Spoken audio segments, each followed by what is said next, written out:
All right, Chug Mo Beer. Hello, Mark and Cam. Great to catch you twice today. Mark, let's go Canes. Smash the like button. You family. Chug Mo Beer, appreciate the super chat contribution as always, and you're always here supporting us. So we appreciate that. I've got my recruiting rules around here somewhere, and I think somewhere along the list it says something about signing a quarterback At the top. at the top. That's at the very top. Number one, it is the most foundational roster building, talent acquisition strategy or idea that I believe. Yes, number one for me. Always has been. So this would qualify, especially when it's a four-star quarterback in Jacurri Brown out of Georgia, who has announced that on March 26th, he will make his commitment known. He combined for 30 touchdowns as a junior and has a buddy coming along with him. Yeah, so Jacurri Brown, in the world of recruiting, he's a four-star quarterback. He's top five dual threat, I want to say, 6'3", 6'4", 200 pounds. Is a live arm and very high potential. Very good performance already. Like we've seen from him, 30 touchdowns in the Georgia high school football season as a junior, as a sophomore. Really played very, very well. I think that's the team that blew out Miami Central when they went up there to Valdosta Lowndes to play him. And I remember seeing that because there was no live stream for that game, and I wasn't driving up to Georgia for that one. But I just kept seeing the updates come down the timeline, and I was like, Lowndes 35, Central 7? And this is the last Central State Championship team. Not the one this year that didn't make it, the last one that did win. So I'm like, whoa, what? And it was like 21-0, 35-7, 42-10. And I was just like, what is going on? And what was going on was Jacurri Brown got off. I mean, in a big, nasty kind of a way. And this is a kid who can play, man. He's going to come down this weekend for unofficial visit. It's actually not an unofficial visit, excuse me. It is a personal trip to South Florida, adding in a self-guided tour of the University of Miami campus, along with Isaiah Bond, who is another high school football player, a slash kind of athlete, wide receiver, cornerback, but I believe Miami is looking at him at offense for this year.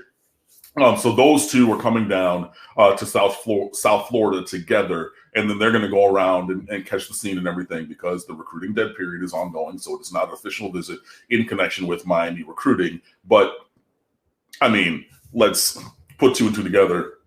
This kid who was looking to make a commitment in 8 days is coming to the area and taking a self-guided tour. And I'm sure that the University of Miami is, or the athletic department might have some ideas and tips and hints of some places on campus that he might want to go see.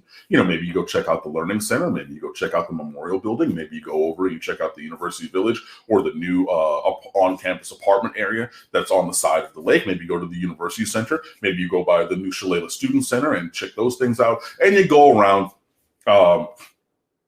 Yes, I do for that analogy. It's a good one though. It works. Trust me. I only use it because it fits, Raj.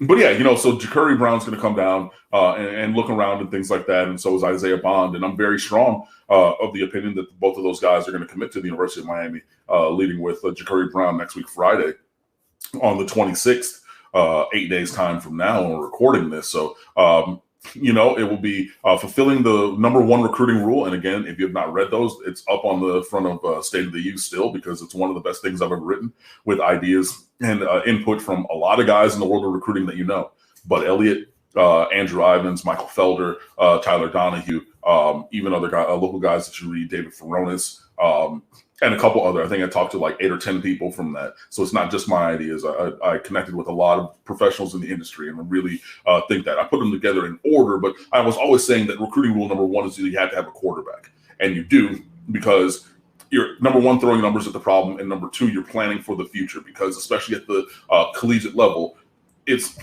guys are going to leave. They're going to exhaust their eligibility, and what's going to happen next? What is going to happen next is informed by who you have on the roster. And by having more players and better players on the roster, you then have the ability to go to one guy or another guy if it doesn't work out, or another guy if that doesn't work out. So you have to have a quarterback every year, and you want to have the best quarterbacks that you can. So you have Tyler Van Dyke from 2 years ago, who is quarterback number one during spring because De'Aaron King is out. And Jake Garcia had a minor foot thing that he was working through, so he's a little limited his first 2 days. And Tyler Van Dyke is looking real good. Connecticut Player of the Year in high school. Took his prep school Suffield Academy to a state championship for the first time ever. Was the high school Pitcher of the Year as a junior, throwing 93, 94 off the hill with an 11-0 record with a microscopic ERA as well. So that speaks more to his gamesmanship and his arm talent. And he's just continuing to showcase both of those things at the University of Miami now. He's a 4-star recruit. You then supersede that. You recruit over that, which is one of the other recruiting rules of stacking elite talent. So you have Tyler Van Dyke, who you recruit. Then you bring in Jake Garcia, who's moved all over the country and everything. He played in Georgia last year. And he was an even higher rated 4-star recruit at quarterback. He's a kid with an elite arm and who's played and succeeded in multiple high schools because he moved around a lot. But I think, 5 high schools in 4 years type thing, because he was at Lincoln, then he went to Narbonne, then he went to somewhere else, then he went to Valdosta, and then was ruled ineligible in Valdosta, then he went to Grayson up in Loganville and was magically eligible in the middle of a senior season. Whatever. But the point stands that he's another guy with incredible talent.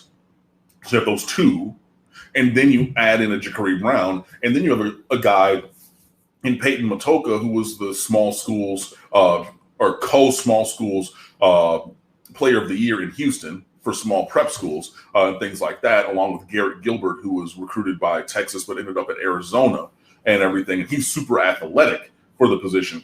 I don't necessarily think that he fits in Miami's long-term plans at quarterback, but he's maybe playing a little bit over the ceiling that I thought he had. So if you want to add him in the year before, Tyler Van Dyke as well, he was a 3-star kind of a guy, maybe a program player. But again, if he's super athletic and he was playing safety when Miami was down some players in practice last year, Peyton Matoka was. So that speaks to his athleticism to be able to play safety and fit in and not to be a placeholder like they could have put a attacking dummy out there. But he's actually moving around in that kind of a way because he has that kind of athleticism. Then you want to add him to the conversation as well. Now you have 4 guys in 4 consecutive years with athleticism and talent. So you have 3 elite blue chip guys, and then Matoka, who was very productive in high school and incredibly athletic, and maybe you're coaching him up where you can tap into some of that and bring him up to the performance level of these other guys. That's where you want to be as a program. So you have Van Dyke, you have Garcia, you're probably going to add Jacurri Brown, and then if you're coaching up Peyton Matoka, who's the best athlete of those guys at the position, that's a really strong position for Miami's quarterbacks to be in. So, adding a guy with maybe a medium floor, but a really high ceiling, like a Jacurri Brown, would be really good. And I think that this is the time to take a kind of high-risk, high-reward player because you have guys in front of him like Tyler Van Dyke, like a Jake Garcia, where if it doesn't 100% come together for Jacurri Brown, and I'm not hoping that, I hope that it does, but if it doesn't all the way come together, you can then back that up with another guy who's maybe more of a kind of middle of the road but still blue chip prospect next year. And then you have that buffer. So, okay, if this doesn't work 3 and 4 years down the line, I got another guy after him who's a blue chip. I got another guy after him. And then if we're not able to develop him fully, then we're okay. Think like, that's not my phone. By the way, I was just dancing to it. No, it's all good. It's actually the viewer's bad because that was on my call-in line. Oh, okay, yeah. Who in the world's calling us? I don't know. Have to shut that off. But I not to touch a personal subject, but think about N'Kosi Perry, who didn't necessarily become the player here at Miami that lots of us, myself mainly, and others, thought that he could have been. And you have guys behind him to fill that void, like a Jaron Williams, and then you get a transfer in from De'Aaron King and things like that. So I think that something like that could be potentially possible. But again, I would be very excited about the prospect of adding Jacurri Brown to the quarterback room and how that would help raise the bar for talent over there for the University of Miami Hurricanes.